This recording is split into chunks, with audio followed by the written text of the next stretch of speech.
To understand where we are, we have to look at where we've been. The relationships, the court decisions, congressional actions, and a series of political philosophies have taken us down a long road to our current situation. The first historical period we look at is the era of discovery, conquest, and treaty making. The philosophy was that the natives were true owners of the land, therefore title could not be claimed by discovery. Further, a war was not justified so long as the Indians respected others' rights to travel the lands. So land could not be claimed by conquest. That left the treaty option as the most feasible. Back in 1868 is when the Navajo Nation actually sat down and signed a written treaty with the federal government saying that, okay, we'll stop fighting with you, we'll stop roaming around, we'll stop doing, raiding and stealing your children and your women, these kind of things. We'll stop doing that. In turn, we'll agree to your terms as well. We'll stop warring. We'll become more peaceful and we'll live within the areas you designate for us. But you in turn are going to have to do certain things for us. Education is one of them, land, giving land, teaching us how to farm, those kind of things. The term treaty I have not heard in a very long time. When I hear treaties, I refer to the historical aspect. In 1871, Congress actually terminated the treaty-making power, and so no further treaties were entered into after that time. With us, we're one of the first tribes to actually go into a treaty with the United States government.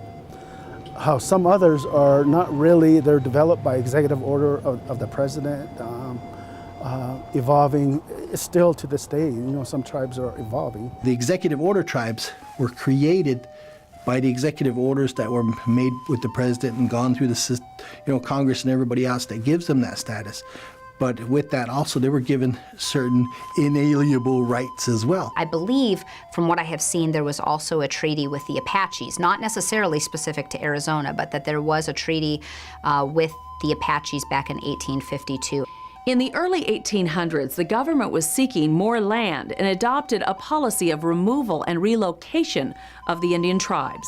The Indian Removal Act of 1830 basically led to the relocation of thousands of Native Americans, mostly from the southeastern United States, across the Mississippi River to lands that were allocated as Indian territory. The Trail of Tears, I think, is primarily a Cherokee relocation, where they were forcibly relocated from really east of the Mississippi to the land in Oklahoma and that area. About 16,000 Native Americans walked, and during that time, probably about 5,000 perished. So that's why they call it the Trail of Tears.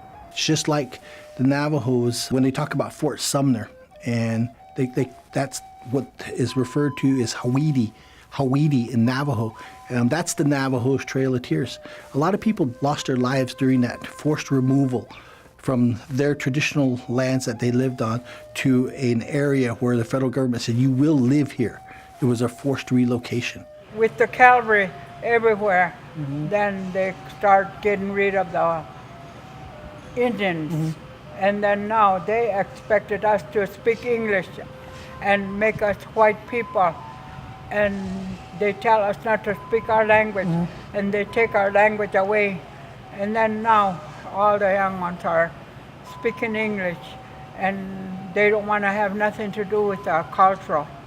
If we talk to them about cultural, they're going to say, that was a long time ago, it's over with. The Navajos were forced to walk over 300 miles to be relocated onto the reservations. So that's kind of when the reservations were created and during these forced removals. When they had the great roundup in the 1870s, they took us, marched us over in Camp Verde.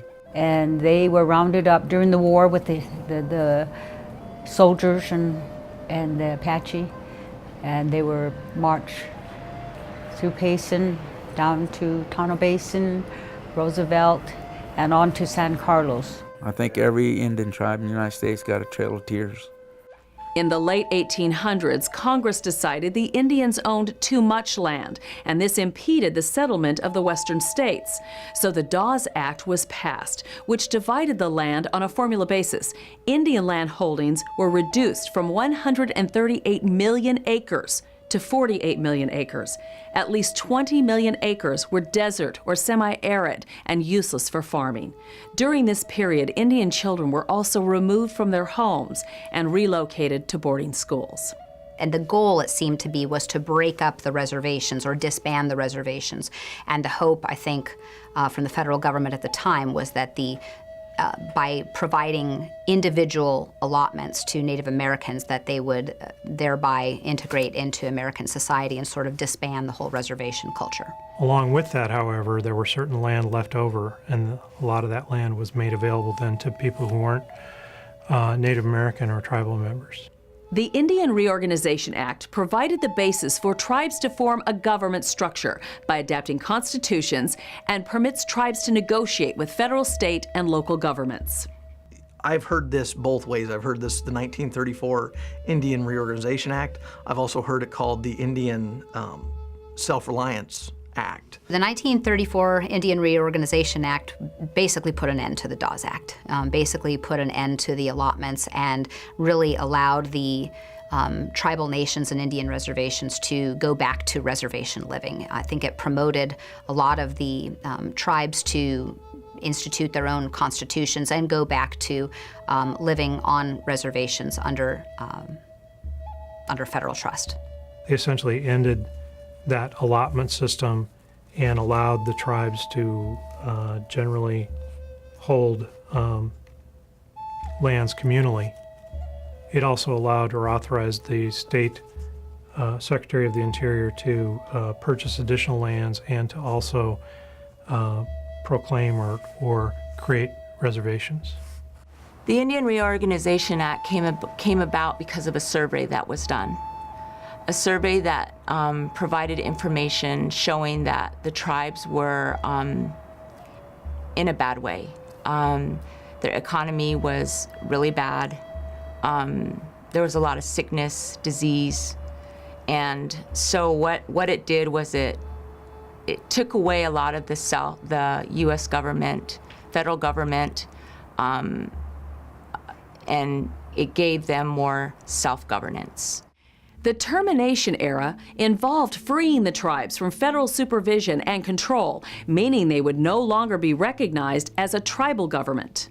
The Termination Act of 1953, again, I think was a push to decrease the federal responsibility for the tribal reservations and the Native Americans and to try to integrate them into American society. They wanted to end the sovereign nations. They wanted to basically make Native Americans Americans and didn't want to recognize their history and culture. I guess the best term to use would be they wanted them to become civilized, because back in those days they weren't looked upon as being civilized. When the government took over for the tribe, they utilized it through BIA. Well, this act found that BIA was mismanaging a lot of the funds. So they went back to disarray again.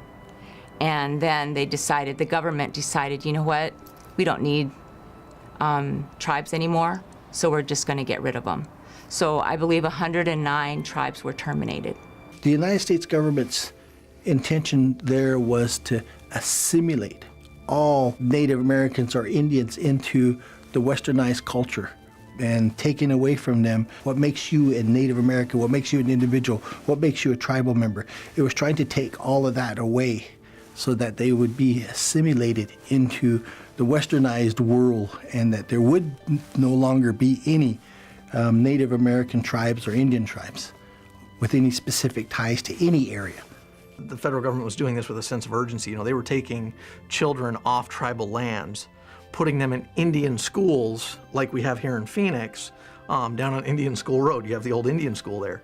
You know, so they were taking them off tribal lands, putting them in schools down here, away from their families, putting them in boarding schools. You know, the ones that went to boarding schools, they wouldn't let them talk in their own language. They had to talk in English. So that's what a lot of the termination era was all about.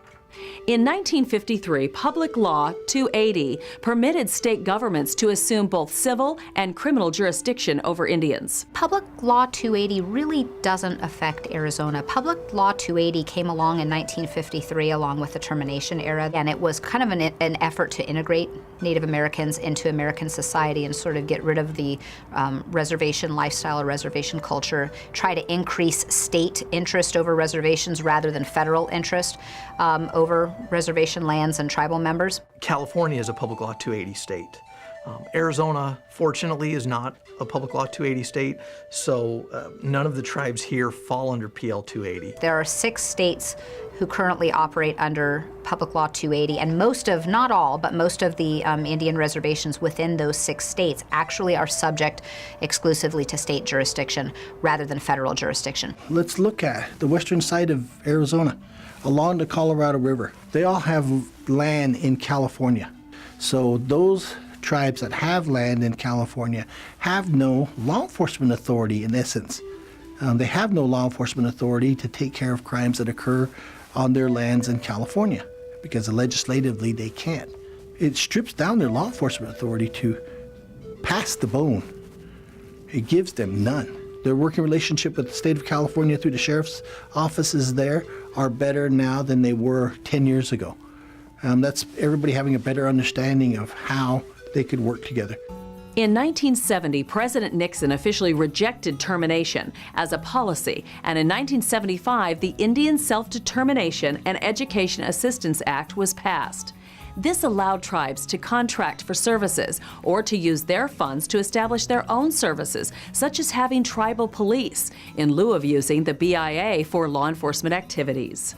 Probably one of the biggest steps forward for Indian country because the president recognized the unique sovereignness of the tribes and they were nations within this nation. What this allowed the tribes to do was it allowed them to contract. We often call these 638 contracts, and it allowed the tribes to contract with the federal government, with the Bureau of Indian Affairs, for various services to provide benefits to their own reservations. That would be in the way of health care, social services, education, housing, police services, and that's the way a lot of the reservations operate today, is under these 638 contracts. So it allows them, under the oversight of the federal government and with funding, to provide those services to their own reservations.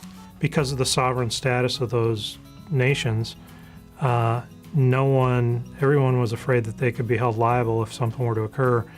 Under the Indian Self-Determination Act, what happened was the federal government contracted with the tribes, agreed to provide a lot of that stuff, or pay to have vendors come in, and also agreed to indemnify those vendors who came in. For instance, with education, they might come in and say, hey, here's a bunch of money for education, but rather than us telling you how to do it, you take the money and you use it as you see fit for those children within your tribal nation that are going to school. You know, if you want to teach them your language to keep your history and culture going, teach them your language. This act gave the tribes the go to have their own schools on the reservation, to incorporate tribal, traditional, cultural values to the children, that to include even food, you know, eating. The children could go to school with long hair. They could dress the way they wanted to dress. If they wanted to wear Native American robes, they could do that. This concludes Unit 2 of this training. Upon completing the Unit 2 assessment module, we will take a look at several Supreme Court decisions that helped shape Indian country. You will now be automatically redirected to the Unit 2 assessment module.